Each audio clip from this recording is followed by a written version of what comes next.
मेरी शादी एक नामर्द से हो गई, लेकिन मैं उसके साथ बहुत खुश थी क्योंकि मेरा पति एक बहुत अच्छा इंसान था और उसके पास पैसे रुपए की भी कोई कमी नहीं थी।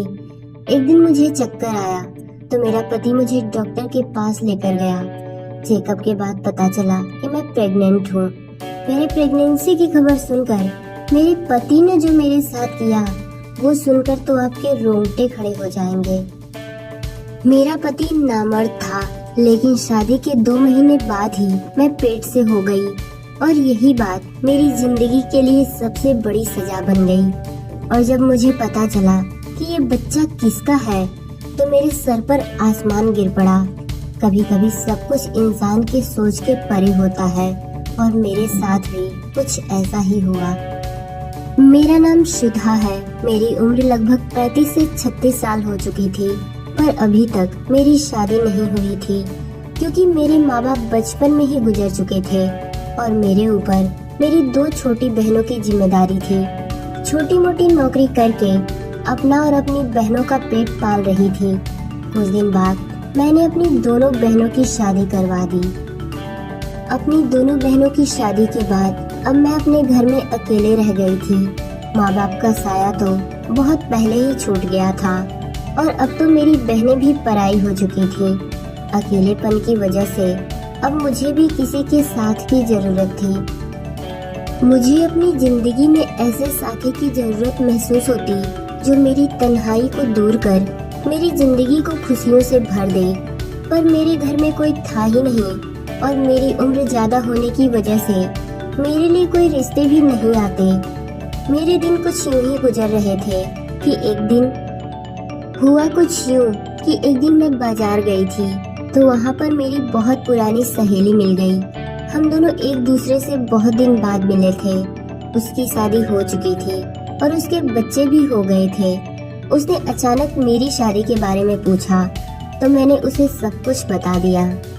बातों ही बातों में उसने मुझे बताया कि उसका एक भाई है जिसकी उम्र लगभग 40 साल के करीब हो गई है। उनकी शादी हुई थी पर उनकी पत्नी इसलिए उन्हें छोड़कर चली गई क्योंकि उसका भाई अपनी पत्नी को औलाद की खुशी नहीं दे सकता था। मेरी सहेली के घर में पैसे रुपए की कोई कमी नहीं थी, बस एक कमी थी तो उसके भाई में कि वो औलाद पैदा नहीं कर सकता। अभी वो मुझसे यही सब बातें कर रही थी कि मेरे मुंह से अचानक निकल गया कि तुम अपने भाई की शादी मुझसे करवा दो और मैं तुमसे वादा करती हूँ कि कभी भी मैं तुम्हारे भाई को छोड़कर नहीं जाऊंगी और न ही उन्हें किसी बात के ताने दूंगी। मेरी बातें सुनकर मेरी दोस्त हैरान हो गई। उसने कहा, इतनी बड़ी सच्चाई जानते हुए भी कि मेरा भाई कभी बाप नहीं बन सकता, तब भी तुम मुझसे शादी करने को तैयार हो? मैंने उससे कहा कि इस तरह अकेले जीने से तो अच्छा है कि मैं तुम्हारे भाई का सहारा बन जाऊं और वो मेरा सहारा। आखिर मैं कब तक अकेले रहूंगी? मेरा हाल तो ऐसा है कि अगर मैं मर जाऊं तो किसी को कानों कान तक खबर नहीं होगी।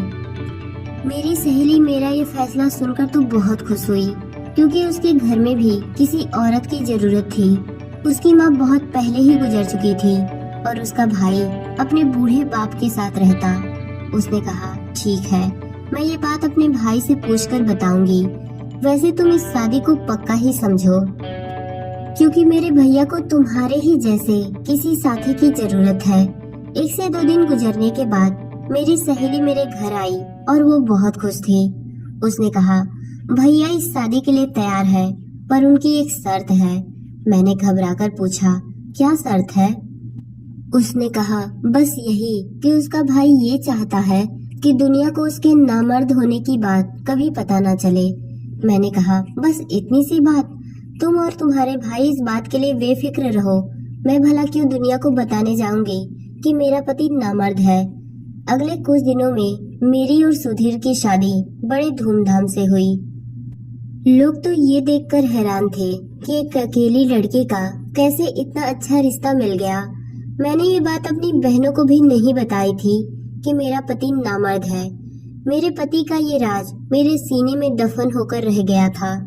मैं दुल्हन बनकर सुधीर के घर गई तो ये देखकर हैरान थी कि सुधीर का घर तो एक आलीशान बंगला था। मैं अपनी शादी से बहुत खुश थी क्योंकि मैं तो सपने में भी नहीं सोची थी कि इतने अच्छे घर में मेरी शादी होगी। मेरा कमरा बहुत अच्छे से सजाया गया था। सुहाग की सेज पर बैठी हुई मैं अपने पति सुधीर का इंतजार कर रही थी, पर सुधीर जब कमरे में आए तो उनके अंदर एक झिझक थी।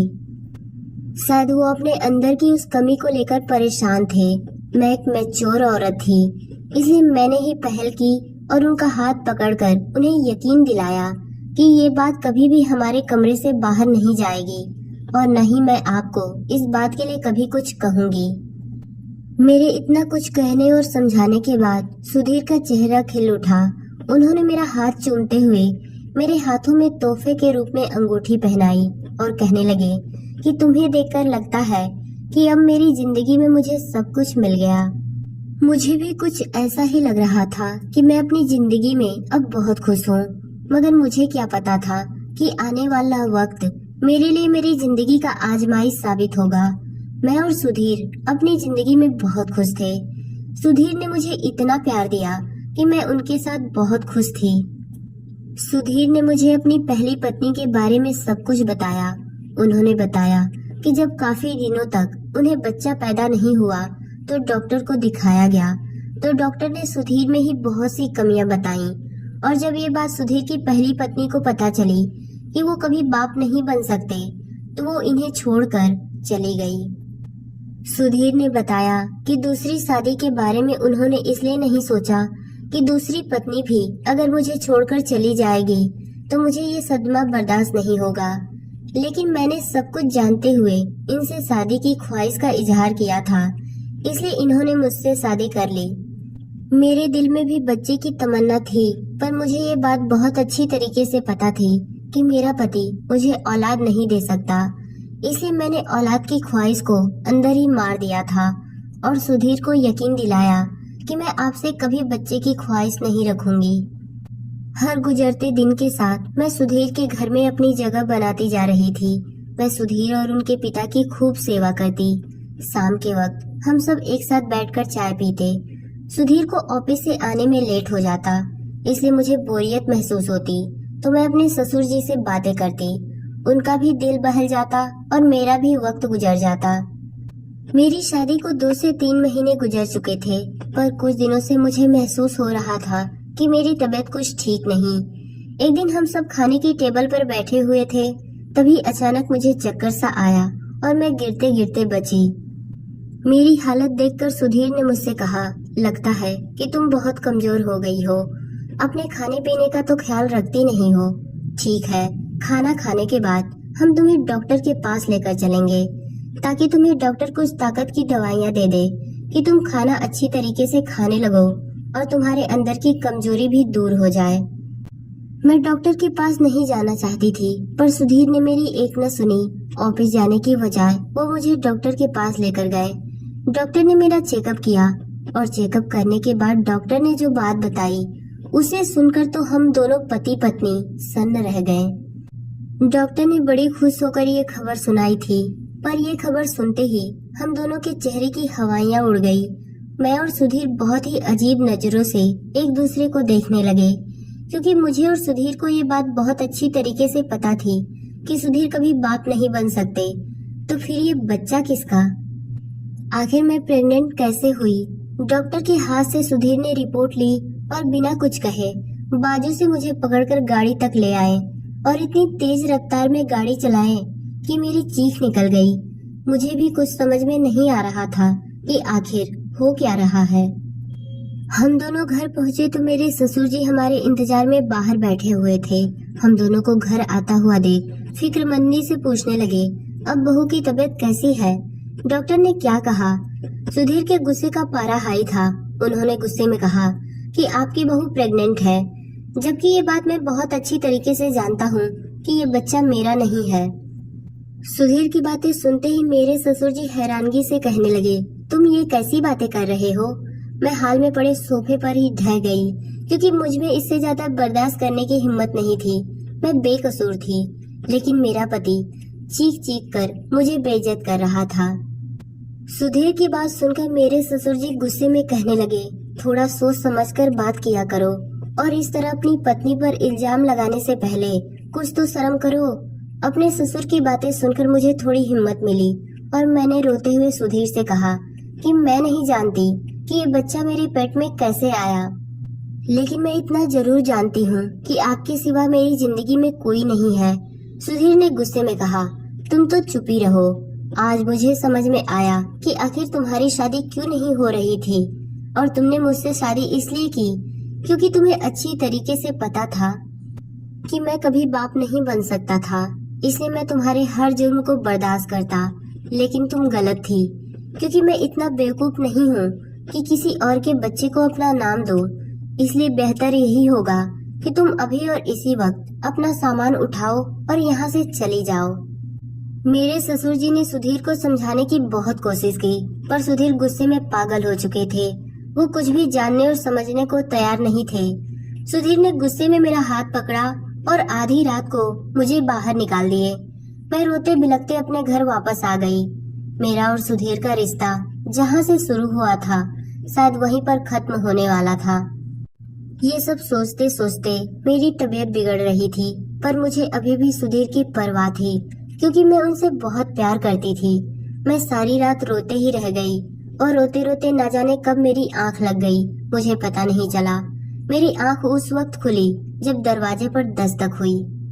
मैंने दरवाजा खोला तो सामने मेरी ननद खड़ी थी। मैं रोते हुए उसके गले लग गई। रोते रोते मैं उसे कह रही थी कि मैं बेकसूर हूँ और मुझे नहीं पता कि ये बच्चा मेरे पेट में कैसे आया। मेरी सहेली, जो कि मेरी ननद भी थी, वो मुझे समझाते हुए कहने लगी, तुम चिंता मत करो, सब कुछ ठीक हो जाएगा। मेरी सहेली मुझे समझा बुझा कर चली गई। मुझे अपनी सहेली की बात पर बिल्कुल भी यकीन नहीं था।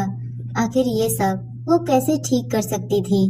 बहुत कुछ सोचने विचारने के बाद मेरे दिमाग में ये बात आई कि कहीं मेरे ससुर ने तो मेरे साथ कुछ गलत नहीं किया, क्योंकि शादी के बाद मेरी जिंदगी में सुधीर के अलावा अगर कोई मर्द था तो वो मेरे ससुर जी ही थे। पूरे दिन रात वही मेरे साथ रहते। सुधीर तो ऑफिस से घर आने में कभी कभी रात के 12 बजा देते। रात का खाना खाने के बाद मैं अपने कमरे में सोने चली जाती तो मेरे ससुर जी कहीं मेरे साथ। ये सब सोचते ही मेरे रोंगटे खड़े हो जाते। उनका मेरे ऊपर प्यार जताना और हद से ज्यादा ख्याल रखना आज मुझे खटक रहा था। इसी सोच विचार के साथ किसी तरह मैंने एक हफ्ता गुजार दिया और हर गुजरते दिन मैं भगवान से बस यही दुआ करती कि हे भगवान, मुझे बेकसूर साबित कर दो और मैं अपने पति के साथ दोबारा अपनी जिंदगी शुरू कर सकूं। मेरी दोनों बहनें अपनी जिंदगी में ऐसे मगन थीं कि उन्हें मेरी जरा से भी परवाह नहीं थी, जबकि मैंने उन्हें माँ बाप की तरह पाला था। एक हफ्ते के बाद मेरी ननद मेरे पति सुधीर के साथ मुझे लेने के लिए मेरे घर आई। सुधीर को दरवाजे पर देखकर मैं हैरान रह गई। मुझे कुछ समझ में नहीं आ रहा था कि आखिर सुधीर मुझे लेने कैसे आ गए, लेकिन मेरे लिए तो बस इतना ही काफी था कि मुझे दोबारा सुधीर की जिंदगी में शामिल होने का मौका मिल रहा है। मैं बिना कुछ पूछे उन दोनों के साथ गाड़ी में जाकर बैठ गई, पर घर पहुंची तो मैंने देखा घर को बहुत अच्छी तरीके से सजाया गया था और मेरे ससुर जी ने बहुत ही खुशी मन से मेरा स्वागत किया। ये सब देखकर मैं हैरान थी कि आखिर ये सब हो क्या रहा है। मेरी सहेली ने बड़े प्यार से मुझे गले लगाया और मुझसे कहने लगी, तुम्हारा बहुत बहुत शुक्रिया कि तुमने मुझे बुआ बनने का मौका दिया। मैंने हैरत से एक नजर सुधीर पर डाली तो सुधीर सिर झुकाए शर्मिंदगी से खड़े थे। मेरी सहेली यानी कि मेरी ननद सारा सच मुझे बताने लगी। उसने बताया कि पापा को तुम्हारे ऊपर विश्वास था कि तुम एक अच्छी लड़की हो, तुम कभी भी कोई गलत काम नहीं कर सकती। ये सब जानने समझने के बाद भैया फिर दोबारा उसी लेडी डॉक्टर के पास गए जिसने पहले कभी उन्हें बताया था कि वो कभी बाप नहीं बन सकते। लेडी डॉक्टर भैया को देखते ही पहचान गई, पर जब भैया ने उन्हें बताया कि मेरी दूसरी पत्नी प्रेग्नेंट है तो लेडी डॉक्टर ने भाई को एक ऐसा सच बताया जिसे सुनकर उनके सर पर आसमान गिर पड़ा। उस लेडी डॉक्टर ने बताया कि भाई के अंदर कोई कमी नहीं थी।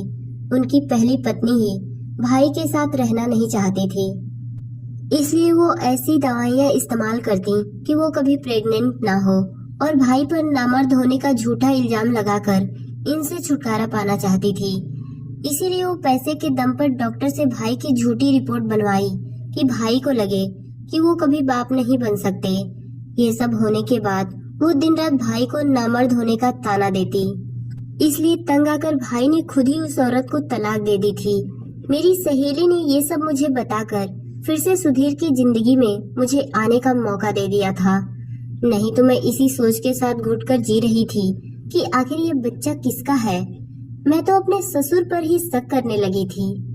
सुधीर मुझसे अपने किए की माफी मांगने लगे, लेकिन मुझे उनसे कोई शिकायत नहीं थी, क्योंकि उनकी जगह कोई भी होता तो शायद ऐसा ही करता। मेरे घर आने की खुशी में मैंने और सुधीर ने मिलकर केक काटा था और मेरे ससुर और मेरी सहेली ने हमारे अपने होने का फर्ज निभाया था। मेरे ससुर ने मेरे सर पर हाथ रखकर मुझे बहुत सारी दुआएं दी, पर मैं दिल ही दिल में शर्मिंदगी महसूस कर रही थी कि कुछ लम्हों के लिए ही सही मैंने अपने ससुर पर शक किया। हमारे रिश्ते कितने नाजुक होते हैं, जिन्हें बहुत प्यार से संभाल कर रखना पड़ता है। कभी कभी इंसान की मामूली सी गलती से हमारे रिश्ते शीशे की तरह टूटकर बिखर जाते हैं।